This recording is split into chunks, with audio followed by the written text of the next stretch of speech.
Well, thank you again, Reggie. To every football fan out there, it is expected when you purchase 8, 9, 10 players, it's going to take time for them to gel, especially the philosophy of what Pochettino But is doing. Yeah, the first. yeah, it's 3 p.m. here, just past 3 p.m. How you know? Ugum, Good, good. how you know? Yeah, I'm all right. Hi, Richard, how's it going? I'm good. Good job. It looks like sorry, we kept you from going home. I know you just got out of the office. It's fine. It's Yeah, fine. okay. Yeah, I hope your week's been good, man. Yeah. We did manage to see you last week, both for the preview and the So it was game. so what actually happened. I got the time because you gave me the times, Yeah, but I was confused. I figured both times it was the day after it actually was. yeah, That's basically what happened. yeah. Sorry Sorry, about man. that. Yeah, it was a little bit of my fault as well because sometimes the I get the timings wrong because I have to coordinate everybody, get this person. Yes, Sometimes yes, I understand that. I leave out some people. I understand that. I understand that. So how have you Well, been now? yeah, it's been good. It's been good. Thank God. Everything is looking up. The season as an Arsenal fan, I'm happy. Uh, Except for Timber. yeah, man, that's that injury right there. Mm-mm. You know Uh, what's funny? When it happened, I knew it was serious. So I knew instinctively. I don't know yeah, why. you felt it, right? Yeah, I Yeah, knew it was serious. because he was he looked too strong a guy to just go down for a Yeah, feeble stuff yeah, like that. yeah. I knew it was serious. And if you notice, the first place he held was his knee. So all that Yeah. story about calf after, I was like, this one, it's not calf, it's knee. Mm, the thing is sad, man. Mm, The way he started the season in a new mm-hmm, club, it started in a very mm-hmm. strong way. So Yeah, it's yeah. very It's unfortunate. very unfortunate. And there's actually no timeline as to how long he's going to be out. But I'm sure it's going to be at least 6 months. So they say he's almost out of the season. Uh-huh. But sometimes, especially young players, Yeah, he they might tend come to back heal. earlier Yes, yes, than yes. expected. Uh, And okay. the other, okay. Yeah, I was going to start. I was waiting for Nimi Ugum because we're starting with Chelsea. He's a Chelsea fan. He's debuting today. Okay, He asked for 5 minutes and she should be here now. Let's give okay. him.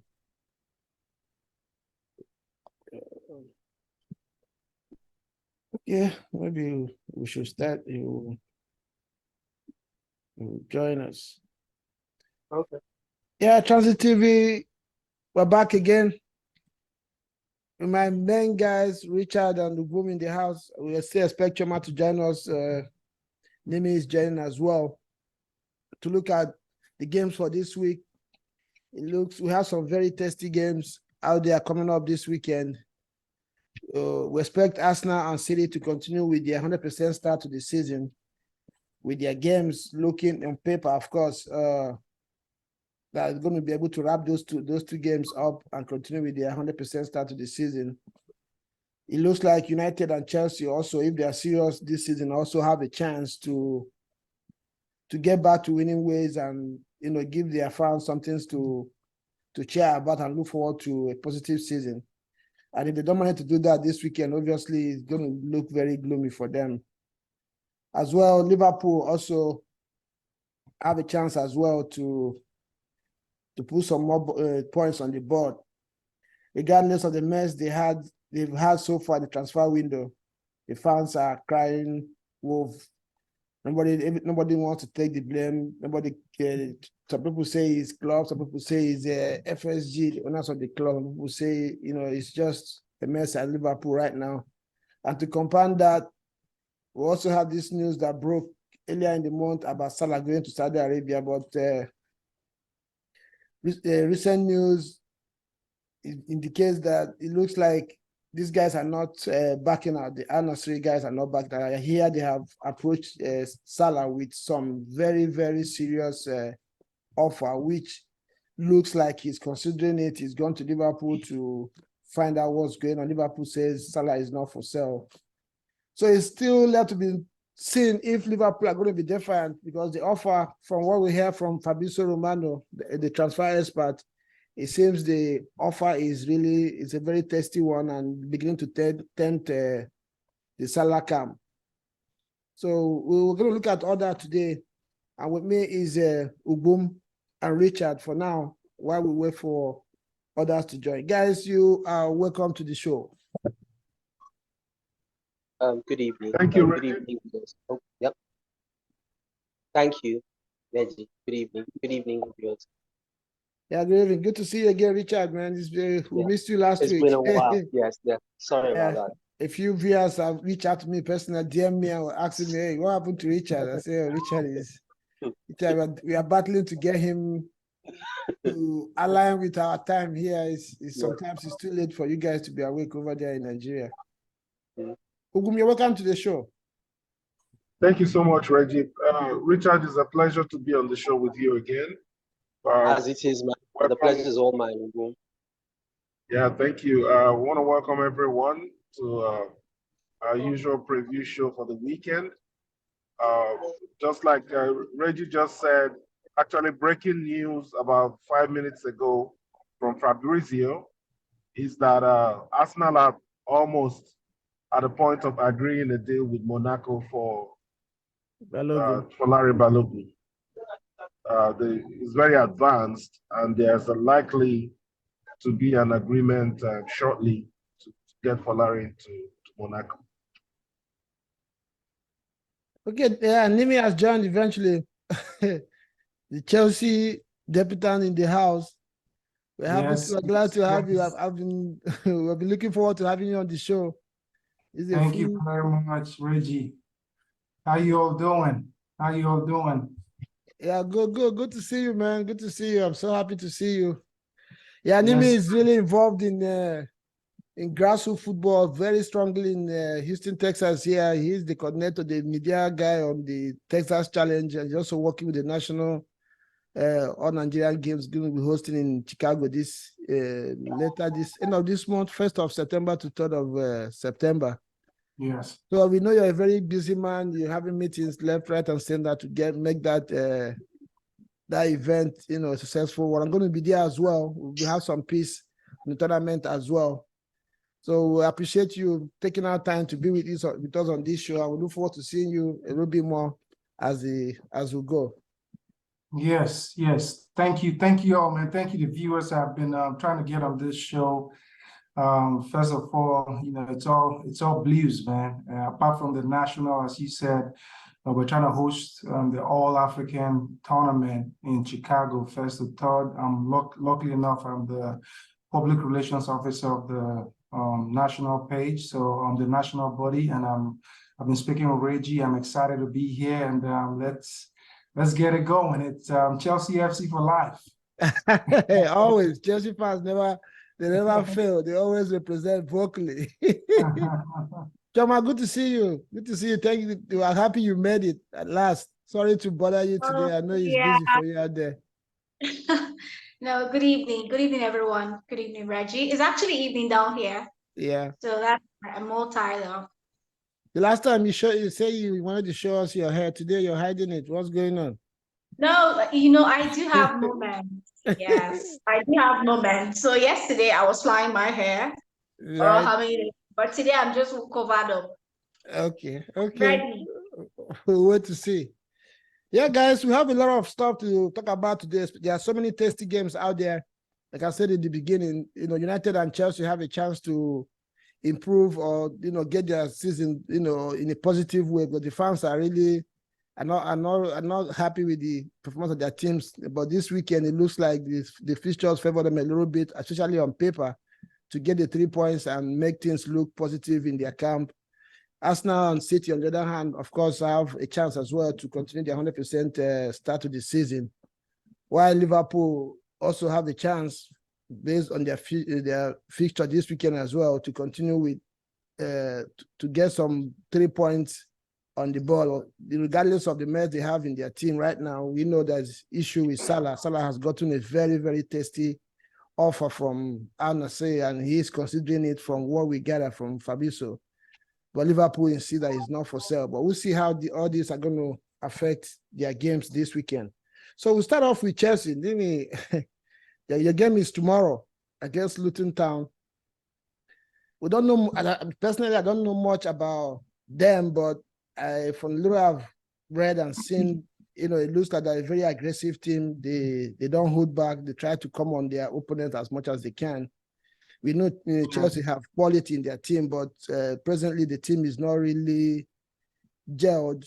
Even Pochettino said it today in his press conference that there's no doubt that there's quality in the team, but it's going to take time. And I don't know how. I know you belong to a lot of Chelsea forums out there. Yes. Are the fans ready to give? Because he's asking for time. So I don't know if the fans are willing to give him time. He also spoke about going out there to buy a new striker, as people are saying. He said that they have to be careful because he already have numbers in that position. It's just that they are injured at the moment. So if you go out there and buy a signing player, what do you do when these players come back? So it's a little bit of a dilemma for him and the team right now. So maybe I don't know what's your overall feeling about where Chelsea is right now and about this fixture. Well, thank you again, Reggie. To every football fan out there, it is expected when you purchase 8, 9, 10 players, it's going to take time for them to gel, especially the philosophy of what Pochettino is doing. Yeah, the first game, we saw some of that. And the second game, there was a drop, especially in the second half. And for me, personally watching that game, the moment Kani Chukwuemeka got injured, there was that link up between the attack, the midfield to the attack was lacking. Invariably, they brought in Mudryk, who was, tucked in on the left, but that wasn't a good showing. To be honest with you, we expected much from that game. And the players have to take that back. West Ham came in dogged. They had a game plan, especially in the second half. They cut all the channel plays. And if you observe too, we didn't have Reece James. So there was that flow from the right-hand side. That attack was lacking. That cross. Gusto is good defensively, but offensively, he doesn't provide the width and the chances out there. And going forward, in terms of our attack, Nicholas Jackson, if you observe the game we played against West Ham, he was dropping all the way to the midfield to get that ball. And by the time he put that sprung on, I kept saying after the first half, he's going to gas out.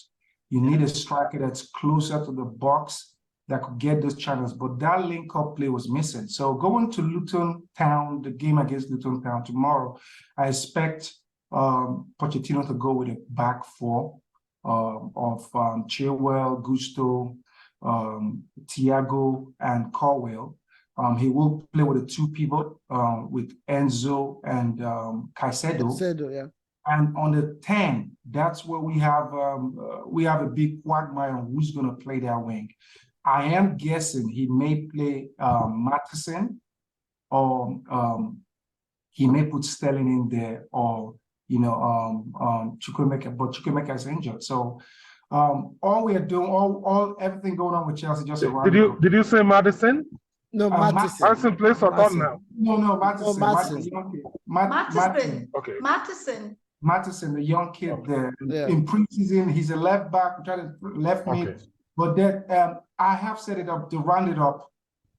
I told my Chelsea brothers for a long time, we need to find a 10. I am not all the way. I like Nicholas Jackson, but we are going to need a striker that's going to be an in-box finisher. And I think Jackson will come good, but we should be beating Luton Town comfortably. So take that to the bank. Chelsea will beat Luton Town. 3 points for sure this Friday. Okay, then let me stay with you. I have two questions. The first one is, like you rightly say right there, you like Jackson from what I heard him in Villarreal in Spanish league, he looks like a decent player. That for me, him not staying in the box or not being having finishing, I think that's where the coaching comes in. I expect Pochettino to find a way to get the best out of him, either to allow the team to play to his strength or coach him into knowing the right places to be in the box. I don't have any problem with strikers missing chances. It's normal. Everybody can miss chances. But the more you stay and make yourself available in those positions, the easier it is for you to score goals. And secondly, like I think you forgot, you missed something there. Chelsea, since last year summer, has signed 28 players. Yes. Yeah, so for me personally, I've been saying it on this channel, it's a little bit of a mess if you ask me. How does Pochettino how is he going to handle this? And there is still need for Chelsea, like you rightly said, to sign at least a couple of more players. How does he handle all this? Do you think this can affect the harmony or the progress or achievement of the team? I do agree. When too many players, even Thiago Silva said it last season, there are too many, it's a mess. Too many players. But mind you, some players are still going to leave. There's some players that will leave. We're trying to offload the likes of Lukaku. Kono is out there. We have Malang Sarr. We have players that will leave. In terms of, all of these players coming in, that's why he has to have a cohesive, his team, have 18, 19 players that he could count on. From Chelsea's perspective, we want to have 2 players for each position that could go in and play. So I've told people, with what Pochettino is doing, we're going to cut down those edges. We're going to cut down those players at the end of the transfer window. And once those players are seen by October-ish, start of October, end of September, October, you're going to see the real Pochettino Chelsea. So I tell my Chelsea people, be patient. Just be patient. We're going to get there. Just be patient. So, Richard, you listen to Lily there is talking like, it sounds to me like an Arsenal fan 2 years ago. And when we were saying that, I remember a lot of people did not buy those chats about giving Mikel time and allow him to, get his philosophy and idea into the squad and letting the team bed in. It looks like football now is a result-driven game. People just don't care. They just want you to get the 3 points on the board. So do you think it's going to be easy for him to take care of the fans' expectations and as well, or do you think he's going to have that time from the fans in Chelsea to get his ideas embedded into the team? I don't think Chelsea fans have a choice other than to give this coach a chance, because already the position of Chelsea coach is a poison challenge. They run through coaches far too quickly and have done ever since Abramovich's time. So I think the only course of action they can take is actually to stick with Pochettino for at least 18 months to 2 years to see what he can do. I mean, like you said, it's a very similar situation to Arsenal and Arsenal about 2 or 3 years ago when Arteta took over. The only thing is that I think Arteta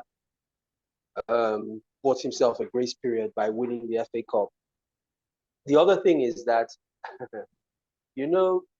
this match against Luton Town, there are other variables that people have to take into consideration. The way Luton play, they're very similar to West Ham. The other thing is that, it's basically another derby. Yeah.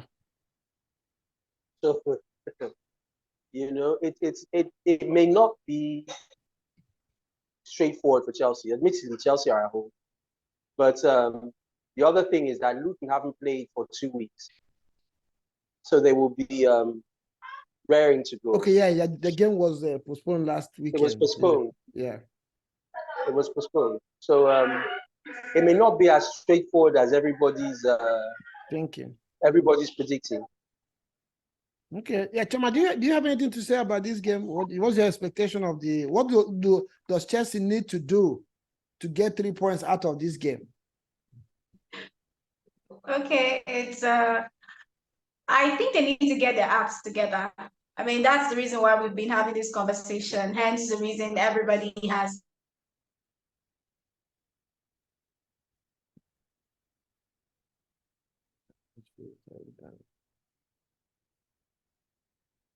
I can't hear Chioma. Yeah, Is it only me? I think she's, yeah, me too. I think she's having issues. I think it must be her network. Yeah. So, Ugum, can you step in for her? I will see. Yeah. Nimi, it's a pleasure to have you on the show. Like Reggie said, Nimi is a top figure in Houston, and in African football here in the United States. So it's refreshing to see a Chelsea fan, like Reggie said, sound exactly like an Arsenal fan, in the sense that we tend to be a bit more realistic. You know, Chelsea fans have been trained over the last 10 to 12 years to be very bullish, right? If either you come in and win or you leave. So it's the order of the game is to give a manager a few games, and if the manager is not performing or the team is not performing, we get rid of the person and replace the person right away. But those were the days of Roman Abramovich. He had the cash, both the cash and the wherewithal and the knowledge The know-how, yes. be able to handle that and be successful at it. The opposite is Todd Boehly, may have the cash, but for some reason, either he's not trusting the right people to help him make the right decisions, or he believes he can do it all on his own. I don't know who's making those decisions, but the truth is that his own project, though it's the same level of money being spent, would need some level of patience, right? And he's willing, I think, from his body language, to give the coach that time. And the fans will need to adjust to the new owner and the way he wants to do things, which is apart from spending money like they are used to, he also was willing to give a coach some time and work on a project.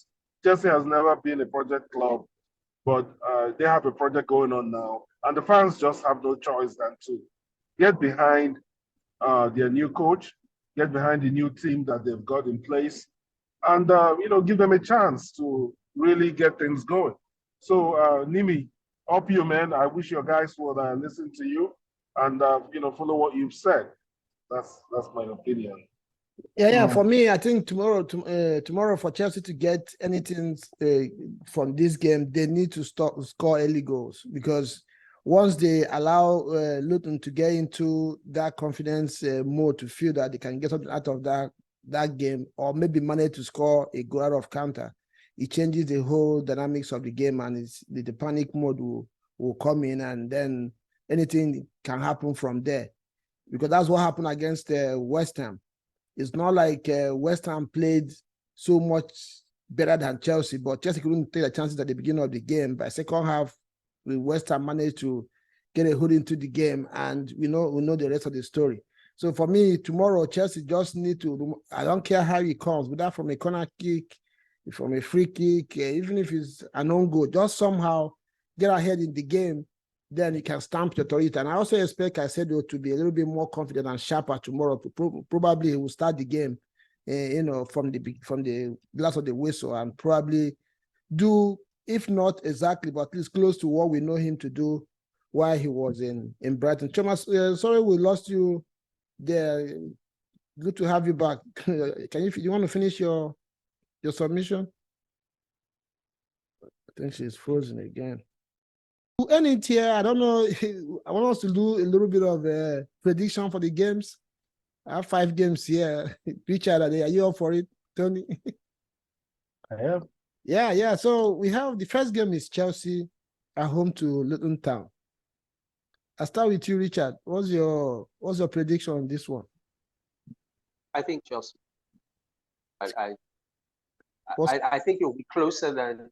I don't think they will defeat Luton heavily, but they'll win. What score are you going to give it? Maybe 2-0. 2-0? Yeah. Tony? Yes, I'll have to agree with Richard on this one, because It's Luton Town. They are condemned to beat this team. Really, they are. I'm not to disrespect Luton, but Chelsea have what it takes. It's just the team hasn't gelled yet. So 2-0, I will call it as well. Okay. For me, I'll go 2-1 Chelsea.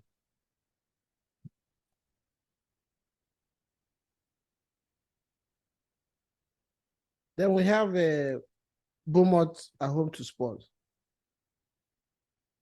Tricky, Very, very. very tricky. But it was a good Tottenham that we saw against United. was it United. So, but Bournemouth brings something different. They bring they're a little bit unpredictable sometimes, but the season is just starting.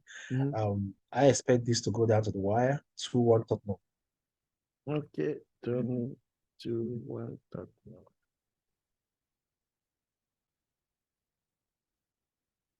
Richard. You're mute. I can't hear you. I think Tottenham will win, unfortunately. You know that is always painful for an Arsenal fan. I think Tottenham will win. I'd say on the strength of how they played last weekend. If they play the way they played in their last match, I think they're good for another 2-1. 2-0. I don't think Bournemouth can score. Okay. I'll go this one, a 1-1 draw.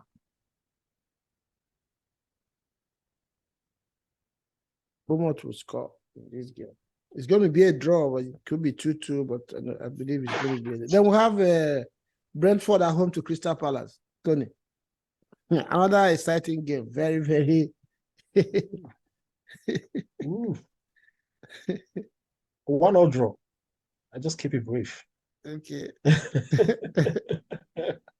Richard, let's go. It's going to be close.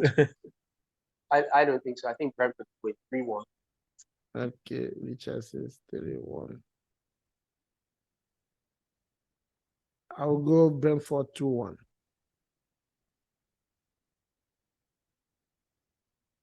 They're United at home to Nottingham Forest. Very tricky. Very tricky, Reggie. You know, the thing about Nottingham Forest is people always write them off, yet they are very ruthless. And no one is making any serious case about Owoni. You call it luck, fluke, or whatever. He just manages to score in big games. Exactly. I'm not just talking about any kind of game. I mean big games. And the Langa is coming home. Yeah, so with the way United played their last game, I mean, anything can happen. Nothing seems to be going right for them. So I wouldn't rule out any chance of really Nottingham Forest feeling they can. But don't forget the 12th man at Old Trafford, though. Forget about the 12th man. You know, he often doesn't come to party games like this. It's always some because on this one they will want to write them off, so he can take a break.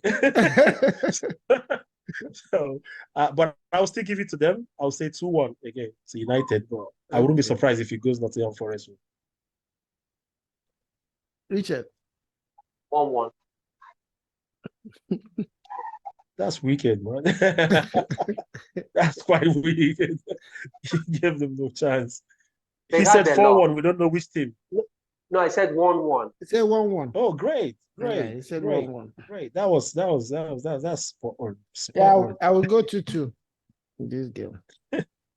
Yeah, United will score. Nottingham Forest will score as well. No, I changed my mind actually. United will win 2-1. United will win 2-1. You're stealing my scores. Then we have Brighton at home to West Ham.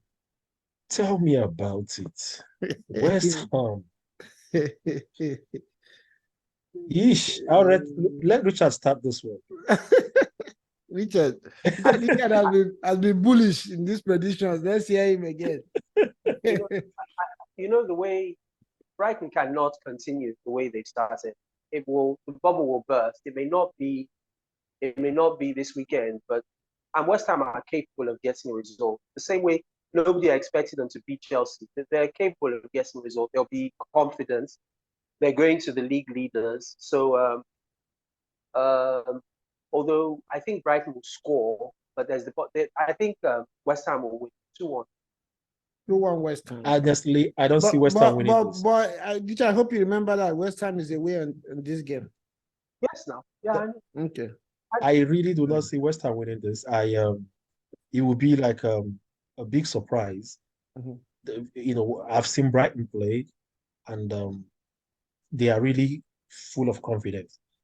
Going into this one, it's going to be tough. West Ham won't go out just firing because it's Brighton. Brighton will be the one to attack and may likely score. So I'll predict this game 2-1 or 3-1 in favor of Brighton. 2-1, bro. Make up your mind. 2-1 or 3-1. Just respect to West Ham. Let me say 2-1. Okay. Yeah, I have reservation. It's a 2-1 Brighton, right? Yeah. I have a reservation with Brighton when it comes to breaking down teams. When they play against teams who are aggressive, who are open to play, Brighton will play you. They will play around you. They will press you. They can get it out of you. But I'm not sure about them playing against teams who have low blocks.